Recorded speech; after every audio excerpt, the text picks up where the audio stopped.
The mutual fund talk show के weekly wrap up में आप सबका स्वागत है। शुरू करते हैं सबसे पहले कैटेगरीज की परफॉर्मेंस के साथ।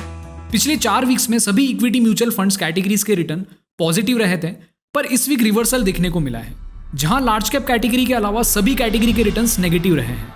लार्ज कैप कैटेगरी में भी मार्जिनल रिटर्न्स ही दिखने को मिले हैं। ईयर टू डेट बेसिस पर देखें तो अभी भी सभी कैटेगरीज के रिटर्न्स पॉजिटिव हैं, लेकिन लार्ज और मल्टी कैप डोमिनेटिंग है। हाइब्रिड कैटेगरीज में सभी कैटेगरी के रिटर्न्स पॉजिटिव रहे हैं। इसी वीक कंजर्वेटिव हाइब्रिड कैटेगरी के एवरेज रिटर्न सबसे ज्यादा 0.12% रहे हैं, लेकिन ईयर टू डेट बेसिस पर अभी भी एग्रेसिव हाइब्रिड कैटेगरी के रिटर्न सबसे ज्यादा है। डेट कैटेगरी में लिक्विड कैटेगरी के रिटर्न्स मेंटेन्ड है, बाकी सभी कैटेगरीज के रिटर्न पॉजिटिव है, लेकिन पिछले वीक के रिटर्न से गिरे हैं। क्रेडिट रिस्क कैटेगरी के रिटर्न्स 0.41% से गिरकर 0.16% हो गए हैं। ILNFS और DHFL के पेपर्स की क्रेडिट रेटिंग में आई गिरावट से credit risk mutual fund category के रिटर्न्स काफी अफेक्ट हुए हैं। इस वीक मार्केट में मिक्स ट्रेंड देखने को मिला, जहां large cap index marginally positive है, लेकिन मिड कैप और स्मॉल कैप इंडेक्सेस में नेगेटिव ट्रेंड है। इस बार हम स्मॉल कैप कैटेगरी के फंड्स की परफॉर्मेंस को एनालाइज करेंगे, जिसके अंदर हम फंड्स के शॉर्ट टर्म, लॉन्ग टर्म और उनकी कंसिस्टेंसी का ट्रेंड चेक करेंगे। एनालिसिस के लिए सिर्फ उन स्मॉल कैप फंड्स को लिया है जिन्हें अब तक 3 इयर्स कंप्लीट हो गए हैं। सबसे पहले फंड की ओवरऑल लॉन्ग टर्म की एवरेज परफॉर्मेंस को देखते हैं, जिसके लिए हमें इंसेप्शन से लेकर अभी तक के एवरेज रिटर्न्स को देखना पड़ेगा। इसमें Axis small cap fund, L&T emerging businesses fund, SBI small cap fund, Reliance small cap fund और Sundaram small cap fund category के टॉप परफॉर्मिंग फंड्स रहे हैं, यानी इनके एवरेज रिटर्न 16 से 20% के बीच में मिल रहे हैं। वहीं करंट पीरियड का ट्रेंड देखें तो लास्ट 1 ईयर में वैसे तो सभी फंड्स के रिटर्न नेगेटिव है, लेकिन Axis small cap fund, SDFC small cap fund, Franklin India smaller companies fund, SBI small cap fund और Reliance small cap funds comparatively कम गिरे हैं। इसी के साथ सबसे इंपॉर्टेंट रिटर्न की कंसिस्टेंसी होती है। इसका मतलब ये जानना होता है कि फंड बेंचमार्क को किस कंसिस्टेंसी से बीट कर रहा है। इसके लिए हम 1 साल का पीरियड लेते हैं और हर 3 महीने के गैप से रिटर्न को बेंचमार्क से कंपेयर करते हैं। लास्ट 5 इयर्स में Reliance small cap fund 100% consistency ratio के साथ कैटेगरी का हाईली कंसिस्टेंट फंड रहा है, जिसने हर ऑब्जर्वेशन में बेंचमार्क रिटर्न को बीट किया है। L&T इमर्जिंग बिजनेसेस फंड और SBI स्मॉल कैप फंड भी 80% से ज्यादा रिटर्न के साथ कैटेगरी के हाईली कंसिस्टेंट फंड रहे हैं, और उसके बाद SDFC और फ्रैंकलिन के फंड्स की कंसिस्टेंसी अच्छी है। ये एनालिसिस केवल आप सभी को अपडेट करने के लिए। इन्वेस्टर्स को हमारी सलाह है कि वो सिर्फ इस एनालिसिस के बेसिस पर अपना इन्वेस्टमेंट डिसीजन ना ले और अपनी रिस्क, टेन्योर और फाइनेंशियल गोल्स को समझकर ही सही इन्वेस्टमेंट डिसीजन ले। चलिए अब इस वीक की इंपॉर्टेंट न्यूज की बात कर लेते हैं। लास्ट वीक की तरह इस वीक भी FII के द्वारा इनफ्लो देखने को मिला, जहां इस वीक FII के द्वारा इंडियन मार्केट में 7101.53 करोड़ की बाइंग की गई है। इससे ये लगता है कि फॉरेन इंस्टीट्यूशंस इंडियन मार्केट पर बुलिश है और इलेक्शन से पहले ही लो वैल्यूएशंस पर अच्छी बाइंग करके इस अपॉर्चुनिटी का फायदा उठा चुके हैं। इस वीक इकोनॉमी के लिए एक बहुत ही बड़ी न्यूज आई है, जहां ग्लोबल रेटिंग एजेंसी फिच ने इंडिया की GDP ग्रोथ पहले के अनुमान से कम रखने की उम्मीद जताई है।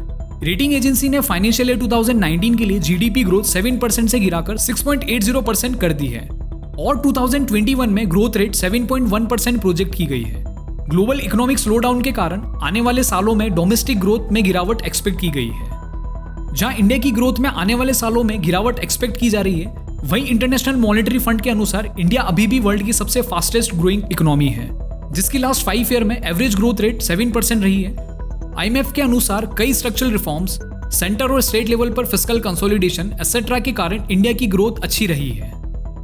रिलायंस कम्युनिकेशन और एरिक्सन के बीच चल रहे केस में सुप्रीम कोर्ट के द्वारा सेट डेडलाइन के 1 दिन पहले मंडे को अनिल अंबानी ने 550 करोड़ के ड्यूज एरिक्सन को फाइनली पे कर दिए हैं, जिसकी मदद उन्हें मुकेश अंबानी से मिली है।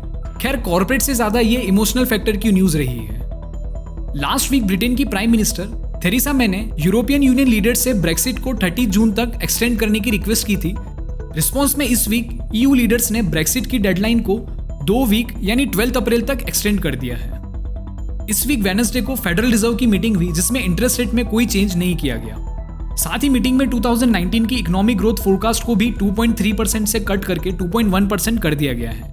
फेडरल ऑफिशियल्स का यह भी कहना है कि US इकोनॉमिक ग्रोथ जैसे कि private investment, house hold spending, government spending etcetera में गिरावट के चलते साल 2019 में कोई और रेट हाइक की उम्मीद नहीं है।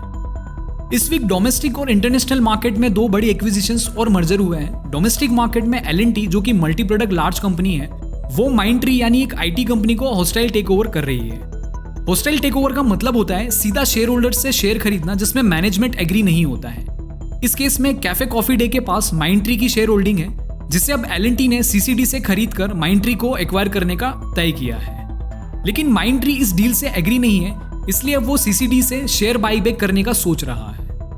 वहीं इंटरनेशनल मार्केट में वॉल्ट डिज्नी, जो कि दुनिया में सबसे बड़े प्रोडक्शन हाउसेस में आता है, वो अब एक और बड़े production house 20th century Fox को एक्वायर कर चुका है।